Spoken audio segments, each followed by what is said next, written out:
From the School of Journalism and Strategic Media, here's Blue Raider Extra Point. Hello everyone and welcome to Blue Raider Extra Point. I'm Abigail Martin, joined alongside Chase Owens and with Will Stevenson. We are here in studio at the School of Journalism and Strategic Media. It's time to get caught up on what is happening around the Conference USA and with your MTSU Blue Raiders. Let's kick it off. First up, we've got Lori Hickey for this week's starting lineup.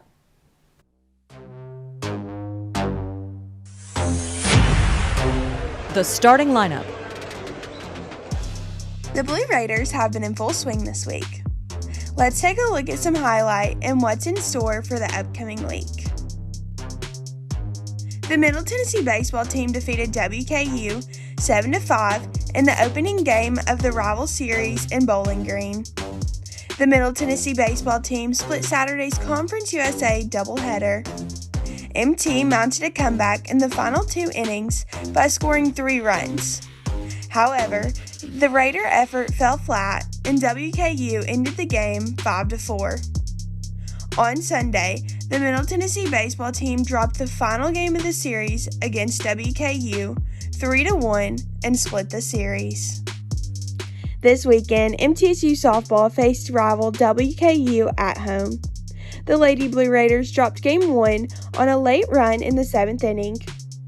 On Saturday, MTSU ended the doubleheader with a 2-1 lead in the series. The extra inning win was the 6th of the year for Middle Tennessee. This tied the program's record that was set in 1999. On Sunday, the Lady Blue Raiders defeated WKU 3-2. Friday, the MTSU men's tennis team clinched the 4-2 victory over Georgia State on Senior Day. With the win, the Raiders finished the regular season with 14-7 record. They will look to defend their Conference USA title next week, where they will be the top seed. I'm Lori Hickey. Now back to you.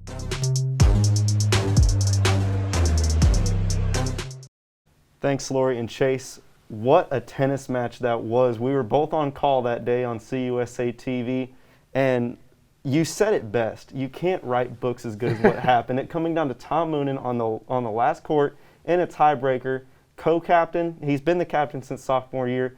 Tell me how you were feeling out there. Oh, man, I mean, kind of just said it on the broadcast. Senior, on Senior Day, last home match, a place where you have a chance to go for 29 straight home wins, and you're the guy that everyone's looked upon as a leader of this team and have set that standard. And so to be the one that got to close it off and win them such a huge game against Georgia State, I mean, that was just huge for Tom and the rest of the tennis team. Great. And, that Conference USA tournament is going to be their opportunity to defend their championship since their season was canceled last year due to COVID. But now let's go ahead and keep things rolling. We're going to kick it over to Nathan Vaughn for this week's Big Blue Review. The Big Blue Review. The spring sports season is entering its final act as final exams near for students and for teams across MTSU. One of those teams being MTSU Baseball, which headed to Bowling Green for a series against rivals Western Kentucky and once again headed home with a split series result, as both the Blue Raiders and the Hilltoppers took 2 games apiece over the weekend. After winning the first 2 games of the series, the Blue Raiders would narrowly drop the last 2 games by a combined 3 runs to the Hilltoppers. MT will return to Reese Smith Jr. Field this week for a 3-game series against UAB. MT softball hosted WKU as well over the weekend as the Lady Raiders claimed a rare series victory over their biggest rival following Lonnie Rodriguez's walk-off sac fly in the final game on Sunday. The Lady Raiders won 3 of 4 against WKU, with every game in the series being decided by only 1 run, including a 5-4 win Saturday for MT in 9 innings. MTSU will be on the road for its next 5 matches, including a 4-game away series at Florida Atlantic this coming weekend. MT men's tennis protected its longest home winning streak in the country with a 4-2 win over Georgia State Friday. After dropping the opening doubles point, the Blue Raiders won each of its top 4 courts in singles to clinch the match overall. it was natural that grad student leader Tom Moonen would snag the deciding point, with a second set tiebreak win being the dramatic finish on a nail-biting afternoon of action.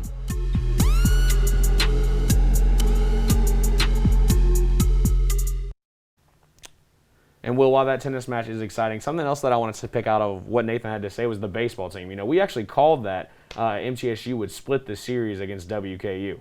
Absolutely, and something that kind of bothers me about the baseball team that I've been seeing, like Nathan said, we only lost those last 2 games by a combined 3 runs.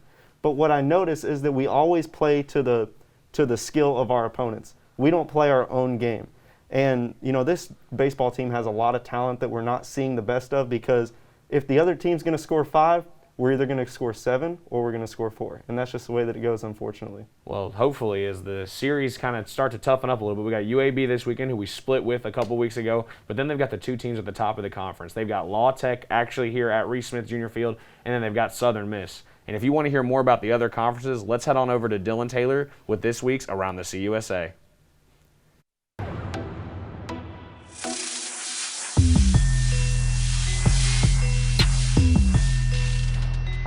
The Lady Hilltoppers of Western Kentucky have had an absolutely historic season by every meaning of the word.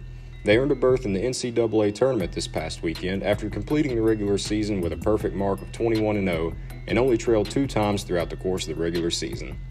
After a first-round victory over Jackson State, who also entered the tourney as one of the 6 teams with the perfect record, WKU then defeated number 17-ranked Washington State to earn a berth to the program's first-ever Sweet 16 appearance.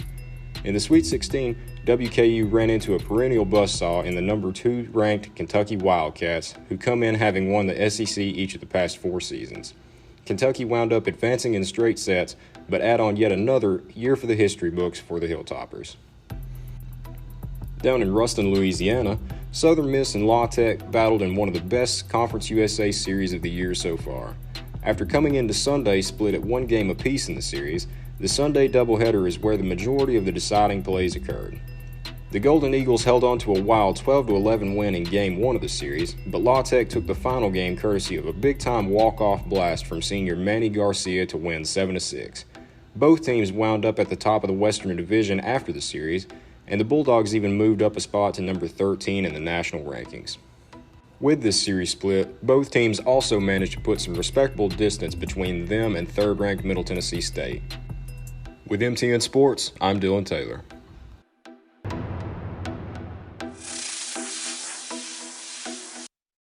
Thanks, Dylan. And a few weeks ago, we discussed the ongoing battle to find the new starting quarterback for MTSU's football team. Well, this week, Nathan Vaughn helps us break down the new structure of MT football's offense after hiring a new offensive coordinator and wide receivers coach in this week's Blue Raider Spotlight.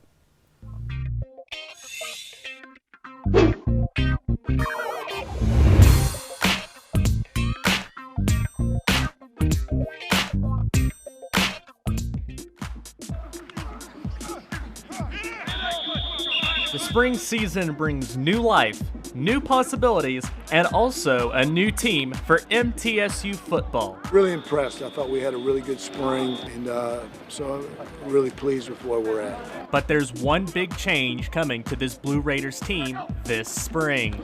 A totally different offense. Offensively, we threw a lot at them because we're implementing everything new. The terminology's new. Newly hired offensive coordinator Brent Dearman will look to bring life to an offense that has struggled at times since the departure of Blue Raider legend and new wide receivers coach Brent Stockstill. And that void was made even larger following starting quarterback Asher O'Hara's decision to transfer to Sacramento State in the winter. And while MT has some experience remaining on the roster in the form of Chase Cunningham and Mike DiLello, most Blue Raider fans have pinned their hopes on North Carolina State transfer Bailey Hockman. This is my 7th offense learning, so it comes pretty quick at this point. I've kind of seen it all, just kind of different names of things.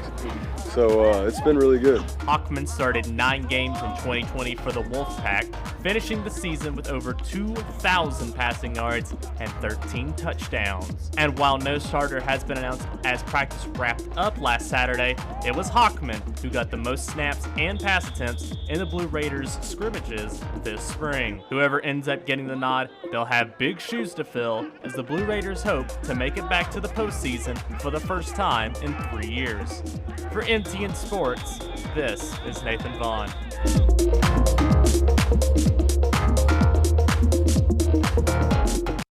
Thanks, Nathan.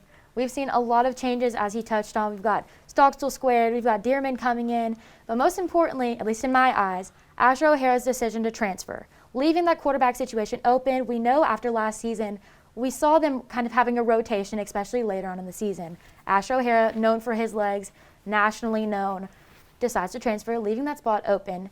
Cunningham maybe, a transfer. What are y'all's thoughts on who takes his position? Well, in my opinion, Chase, you're more the football guy, but from what I've seen, I really like Hockman, but I like Cunningham a little bit more. We were able to see him come in for a couple of downs last year in place of Asher, and he showed that he had an arm. And what I like seeing is even MT alumni Javonte Moffitt with the Browns now took to Twitter mentioning that he wanted to see more downs out of this guy because he had a rocket for an arm. So seeing that professional sight on Cunningham that early really struck my eyes.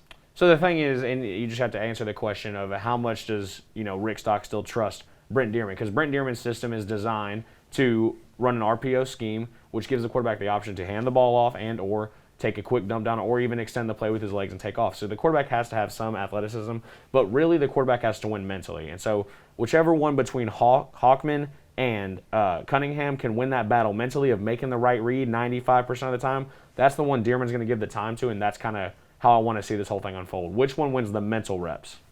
I think that's a very fair standpoint, and I like that you mentioned that. I mean, like we said, we've seen Cunningham last year.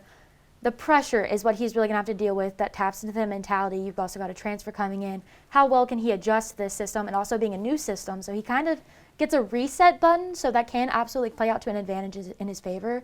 So we have to see if Cunningham is willing to make that adjustment and go on just like that. And something that I kind of want to mention before we, go to Zach is the fact that Bailey Hockman has actually thrown only 14 touchdown passes in his career to 16 interceptions. So we noticed that he kind of has a problem, and if the stats are true, to read defenses. And that's something that Dearman hates doing, is turning the football over. You only get it so many times a game. Why give the other team an extra possession? Absolutely, and that's something, especially after seeing MTSU struggle last season, I'm very excited to see what Dearman can do for this offense, finding a new quarterback position. This is going to be a fun and definitely interesting football season. We've got a lot of reset buttons going on, and maybe that'll work out, can find themselves a winning season this year. But regardless, MTSU has some big matchups for this week, and Zachary Loan is going to tell us all about it in this week's scouting report.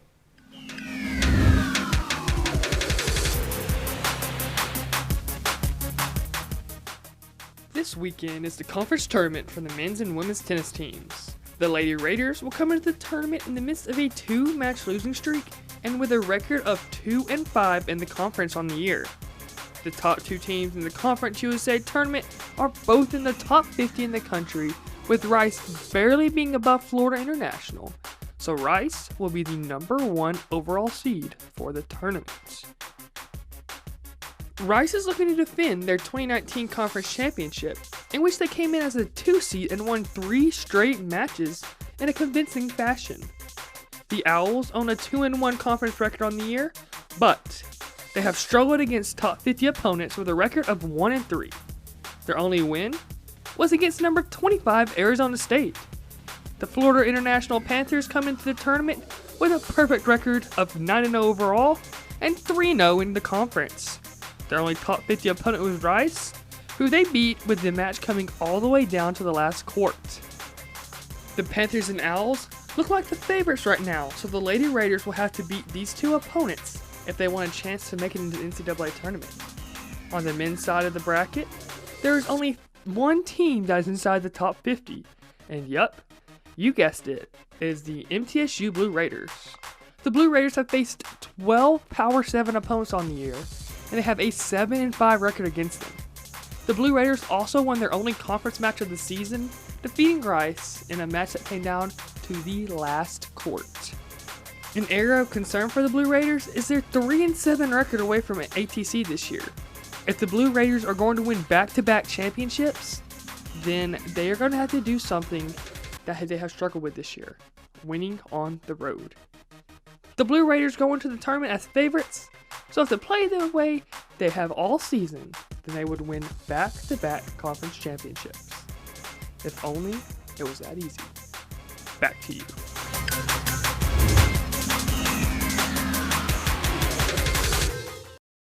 Thanks, Zachary, and we love to see that conference championship win. And Jimmy, we talked to Jimmy after the match for last week, and he mentioned that today they're going to be heading out by bus to go to Charlotte. They're going to get in a little practice tonight, but then tomorrow they're going to have a full day of practice before taking on UAB on Friday. So they've got a very favorable matchup. We haven't been able to see them play yet this year because the one match they were supposed to have against each other was canceled, but I'm sure that it was preempted knowing that they would face each other in the Conference USA tournament. So we wish the best of luck to them, obviously. Absolutely. Going off a huge victory against Georgia State. You said it best. Could not be written any better. Coach Born-Davis said, protect the ATC boys. And sure enough, the ATC boys turned around and protected their record with ATC. We are going to take a short break, but when we come back, we're going to have our picks for MTSU's matchups this week. Stay tuned for more Blue Raider Extra Point.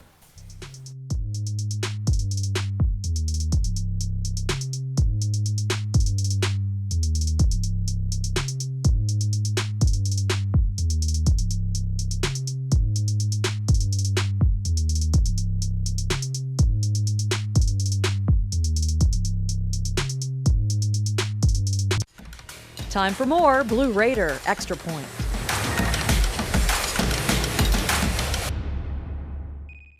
And welcome back, everybody, to Blue Raider Extra Point. I'm Abigail Martin alongside Chase Owens and with Will Stevenson, and it is time for the picks.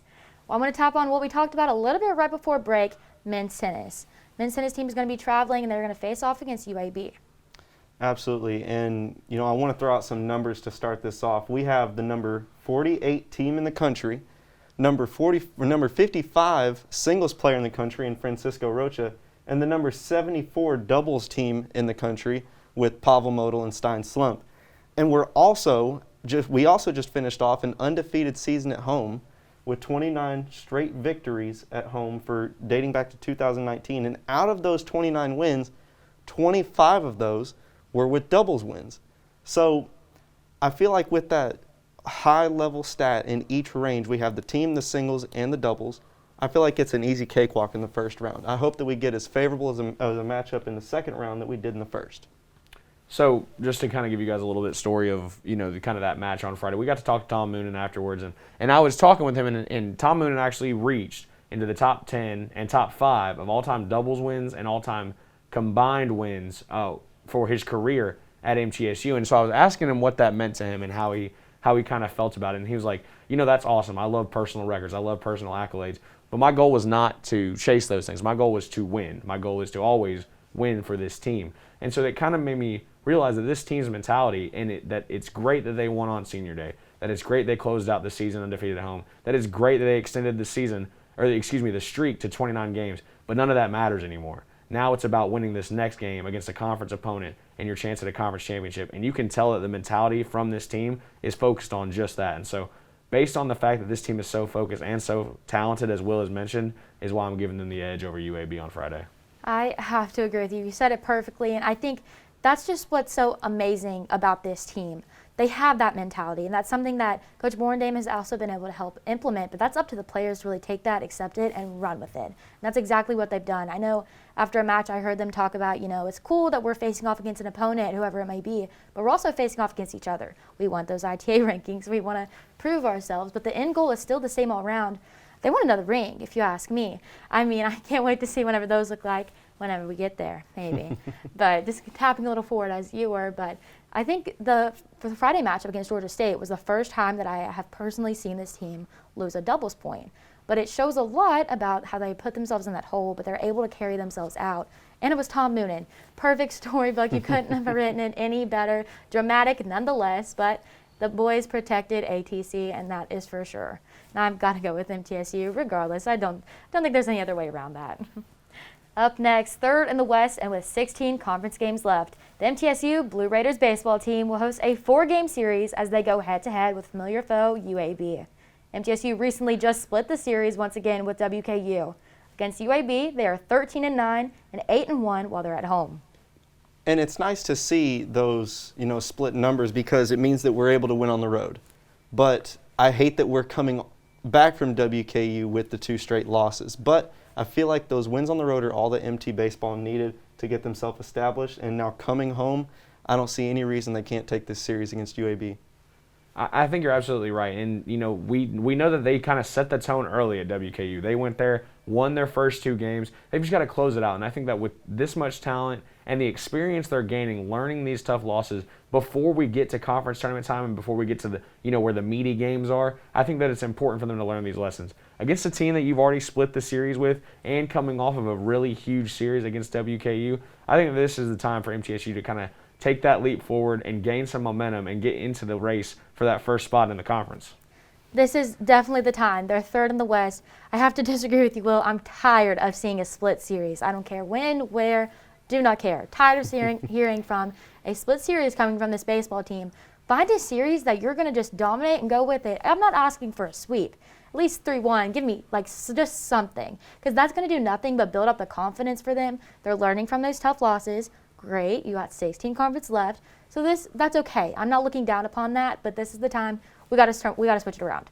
Absolutely, and I think the coaches are tired of hearing about that. They spoke about that a little bit in an interview, but that is going to do nothing but give you confidence because they were able to split the series away. That's something, Will, that you talked about last week about them struggling with, but they're at home. They're not going to be a split series. MTSU, I'm going to say wins it, but win it. And I don't want to see next week that you're splitting a series. That's all I have to say. Second-time Conference USA Pitcher of the Week, Dodd and the rest of the softball team will travel to Florida to take on the FAU Owls in a 4-game series. And what a big series, them taking over the series win over WKU.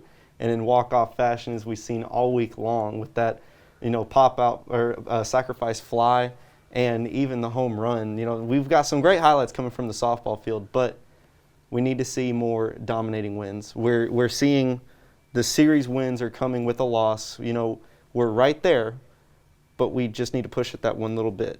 And I think that the softball team can do it, and I see them doing it this week. And it should be on the road that they do that so they can establish themselves on the road like they have at home. So I'm taking the softball team in the series. So we had all done a really good job of picking MTSU, consistently, and then they had been winning regularly, correct? Yeah, we got to kind of put a stop to that right now. So I'm actually going to go opposite of Will, and I'm going to take FAU. And the only reason is because of how much FAU has dominated this series. 30 wins by an FAU team, only 11 losses to MTSU. Those numbers kind of just speak for themselves, so I got to go with the Owls on this one. We've said it before that history and the numbers, at some point, they have to speak for themselves regardless of what year we're in. But I think now we're reaching to a point where the baseball and the softball team, they have something that is familiar. Being able to finish and not being able to win on the road as consistently as they should. Winning the series, winning the game, that is just going to boost you. Like I said, it's going to boost your confidence, but it's also going to boost you in the standings. And as we wind down to the end of this season, to the end of the year, this is where you have to prove yourself or you're not going to make it to have a postseason. You have the opportunity to do that. The talent is there, as we've spoken about before. So use that, utilize it, and finish it. I know with the football season last year, that's what we said. You have a great start, but finish the game. Play it to the full. So that's what you have to do there, and that's going to have to go down to the mentality that a lot of these student athletes do have, and this is something that we need to see a little bit more. Regardless of that, Chase, I'm going to go with you. I've got FAU for that because leaving Will on his own, bless your heart. Y'all will see next week. Well, okay. Excuse me, I was going to say maybe this is one of those things where we go against MTSU to kind of boost something and put a fire under, because sometimes I feel like they listen to us a little bit. So I think this is the time we might be able to see that. And if you're right, but I doubt it. Well, if we boost you guys, that's a great unintended consequence, because I actually do think FAU is going to win. Check out Blue Raider Extra Point on Instagram and Twitter. Unfortunately, that is all the time we have here for today. Make sure to tune in next Wednesday at 6 p.m. for our last show of the season. Make sure to check us out on Twitter and Instagram for more information on the show. And if you missed any of this episode or any of our previous episodes, you can check those out on our website at middletennesseenews.net. Thank you for watching and have a great week.